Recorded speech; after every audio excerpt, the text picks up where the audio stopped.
Olá, vamos começar. Vamos falar hoje sobre movimento circular e leis de Newton, né? Vamos lembrar o que é que eu quero de vocês sobre as leis de Newton, tá bom? Desculpe, sobre movimento circular. Depois vamos para as leis de Newton. Então, sobre o movimento circular, o que é que eu quero que vocês lembrem? Em uma trajetória circular, uma partícula, um móvel, tem direção tangente à trajetória, tá bom? Tangente à trajetória. E vai haver mudança de direção dessa trajetória devido a uma força para o centro da trajetória chamada força centrípeta, que gera uma aceleração centrípeta, tá bom? Então, uma aceleração centrípeta. Aqui é a velocidade tangencial à trajetória. Lembre que essa distância do centro até a superfície da circunferência é o raio da trajetória. Essa aceleração, chamada centrípeta, ela é dada pelo quadrado da velocidade dividido pelo raio, ou seja, a aceleração e o raio são inversamente proporcionais. Quanto maior o raio, menor a aceleração, né? Já que o raio está dividindo essa conta, se aumentar o valor do raio, vai diminuir o valor da aceleração, mantendo a velocidade aí inalterada, tá bom? O que é que quero que vocês lembrem também? Lembrem que período é o tempo, né? O tempo necessário para uma volta completa no movimento circular. E F, que representa a frequência é o número de voltas em um movimento circular, né? É o número de voltas na unidade de tempo, certo? Então a gente pode escrever assim: frequência, número de voltas dividido pelo tempo. A gente determina a frequência. Lembrando que essa frequência, a unidade é o Hertz, que é o mesmo que rotação por segundo, que é o mesmo que segundo elevado a -1, certo? Mas pode ser também rotação por minuto, certo? Rotação por minuto. E esse período e frequência, eles se relacionam com essa expressão. Frequência é o inverso do período, ou o período é o inverso da frequência. Lembrem que se eu quiser fazer uma conversão de unidades de período, de rotação por segundo para rotação por minuto, a gente usa um fator de conversão, né, que é o 60, né? Então, se eu tenho 120 rotações por minuto e quero transformar em segundo, eu vou dividir por 60. Então vai ficar 2 voltas por segundo, 2 rotações por segundo, certo?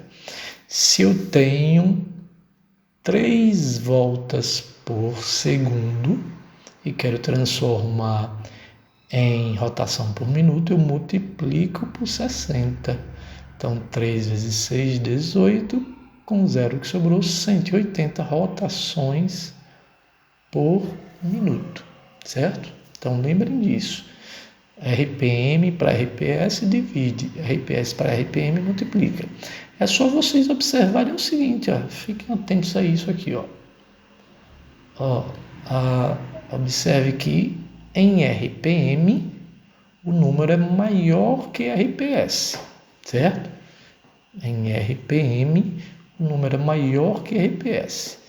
Você fez a conta lá e deu RPS maior que RPM, então não é a conversão que você fez certa, tá bom?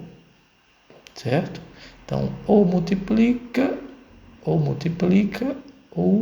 divide. Então, só faz isso, ou multiplica ou divide. Lembrem também que essa velocidade ela pode ser dado por 2π vezes a frequência vezes o raio. Então, a velocidade linear, né, ela depende da frequência, ou seja, do número de vezes que gira, vezes o raio, certo?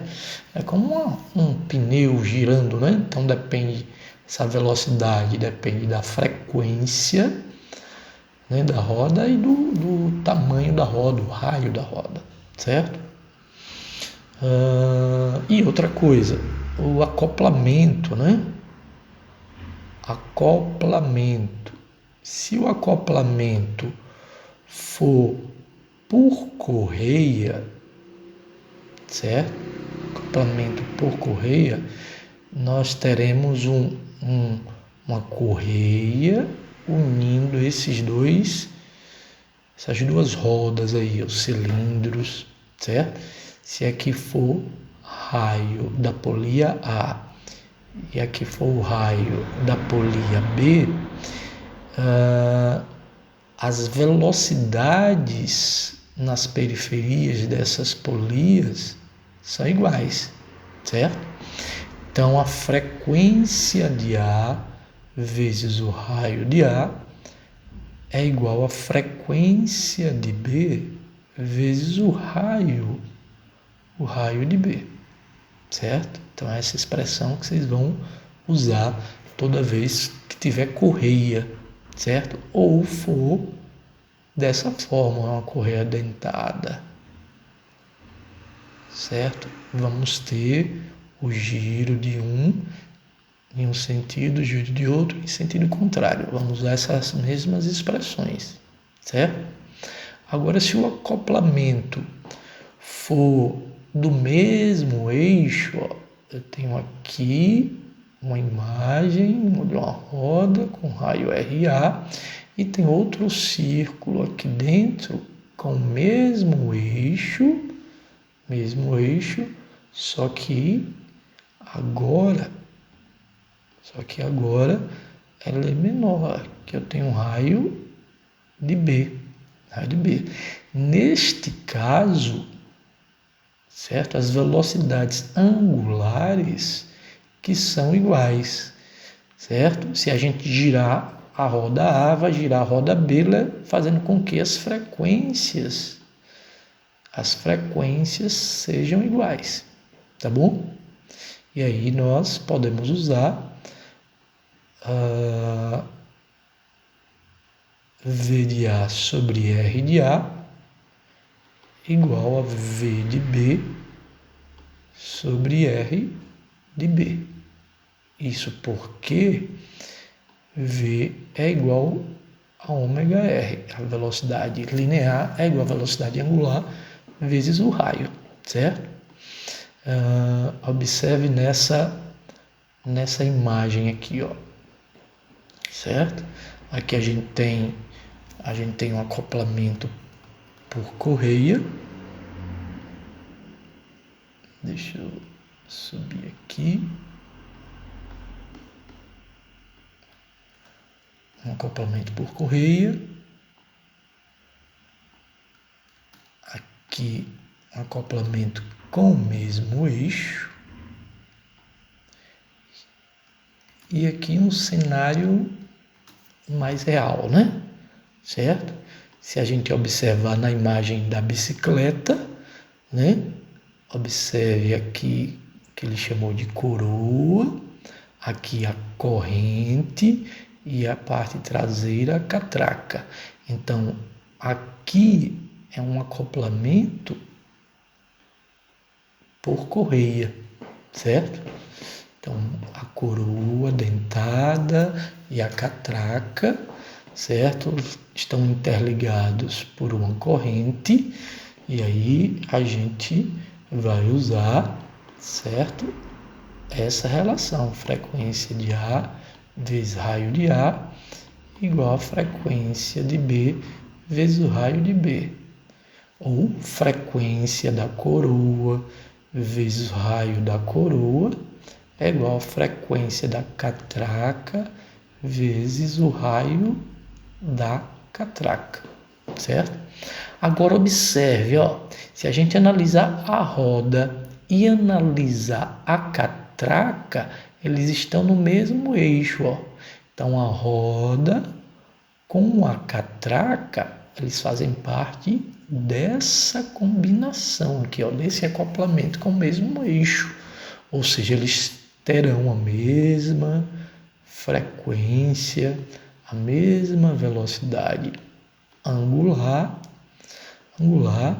e poderíamos usar VA sobre RA igual a VB sobre RB.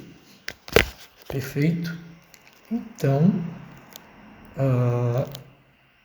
é isso que eu quero que vocês lembrem sobre movimento circular, tá bom? Agora, vamos lembrar de movimento não, vamos lembrar das leis de Newton, né? Quais são as leis de Newton? Quem lembra quais são as três leis de Newton? A primeira lei, como é que nós chamamos? Primeira lei, chamado de lei da inércia. Inércia. O que é que diz a lei da inércia? Se um corpo está em repouso, ele continua em repouso. Se ele estiver com velocidade constante, ele vai continuar em movimento com velocidade constante, em linha reta, né? Então, movimento retilíneo uniforme. Para que isso seja verdadeiro, se existir forças, a soma das forças tem que ser igual a zero, certo? Ou não existe forças, ou se existir, a resultante dessas forças tem que ser igual a zero. Aí vocês lembrem, né? Daquelas análises que nós fizemos na sala, né? Um passageiro segurando a parte de cima do ônibus em pé, se o ônibus está parado e o motorista acelera bruscamente, tendemos a ir para trás.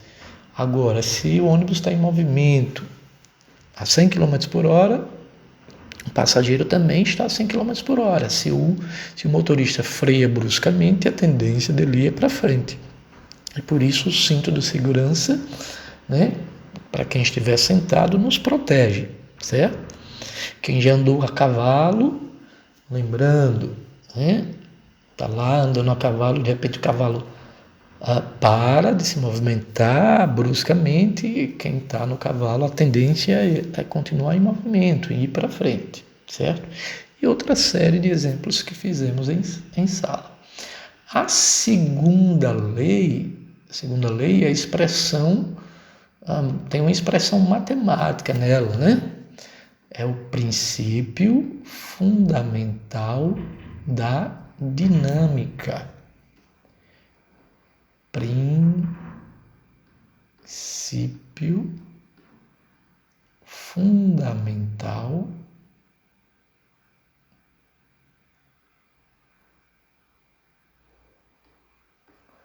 da dinâmica.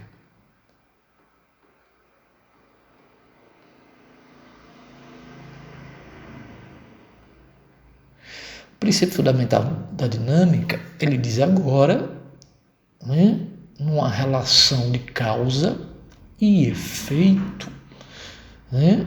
Uma força aplicada sobre um corpo de massa m gera uma aceleração. Lembre que a unidade de força é a letra N maiúscula, que nós chamamos de Newton. A unidade de força é o Newton. Para isso, a massa tem que ser em quilogramas e a aceleração tem que ser dada em metros por segundo ao quadrado. Perfeito? Então, essa é a relação entre força e aceleração, certo? Lembre que o peso, a força-peso, ela é diferente de massa, né? Massa representa a quantidade de matéria, medido em quilogramas. Então, quando a gente vai à balança, a gente vai medir a nossa massa, certo? Nossa massa corporal. Peso é uma grandeza física relacionada à força. A força gravitacional, por exemplo, o peso que a Terra exerce sobre os corpos dentro do seu campo gravitacional. Então, o peso é o produto entre a massa e a gravidade, certo? Nós fizemos umas questões, inclusive, né, mostrando essa diferença. Lembrando de Garfield e John, né?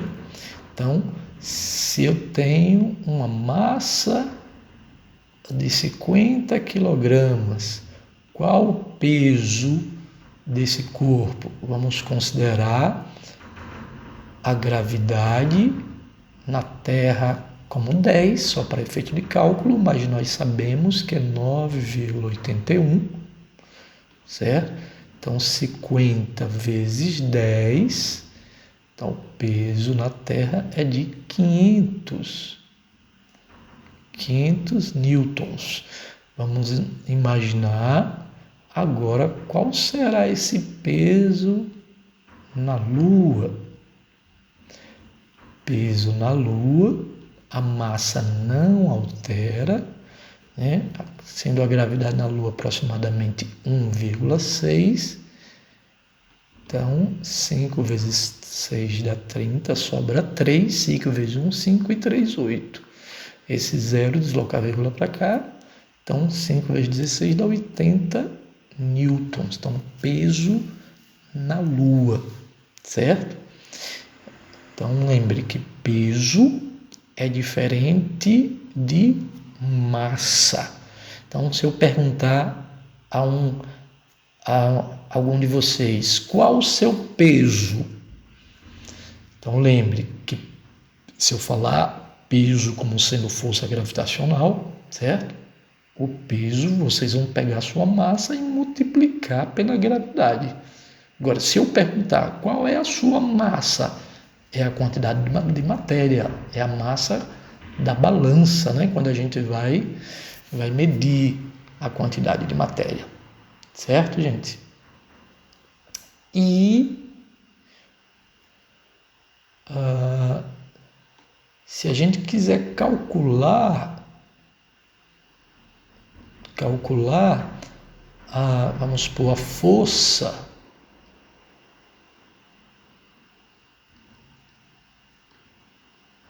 ou a aceleração de um objeto em que nós temos uma combinação de forças aqui, certo? Então vamos supor que a gente tem aqui uma força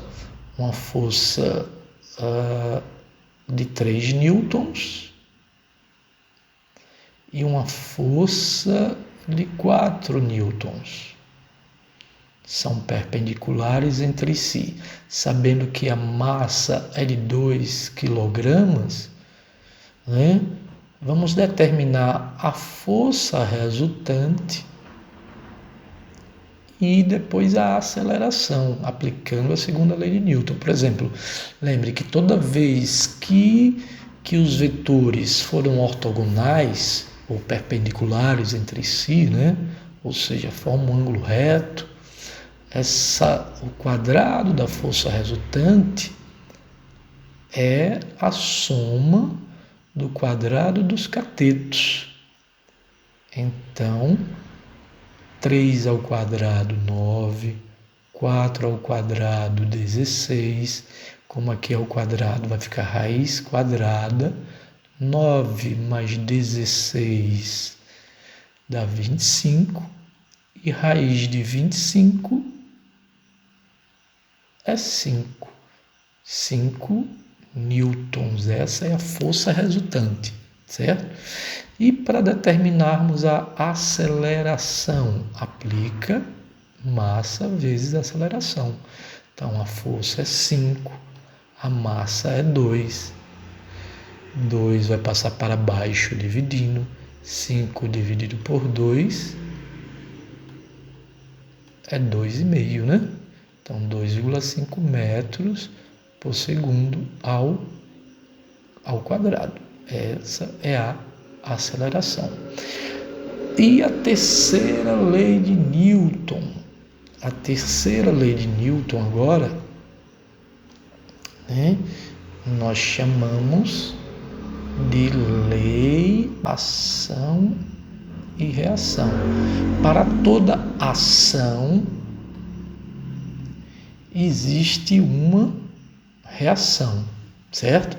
E essa reação, ela acontece no mesmo instante da ação. Essas forças têm a mesma direção, a mesma intensidade, mas os sentidos são opostos, né? Sentidos são opostos. Por isso eu vou colocar um sinal negativo para demonstrar que o sentido é oposto. Então, a força de ação é igual à força de reação, certo? Lembre do boxeador. Se o boxeador der um soco na cara, é a ação, a reação é a cara, né? Dá uma carada na mão. Isso é reação, certo? Então, são os mesmos corpos, né? Então, a mão no rosto, ação. Reação, o rosto na mão.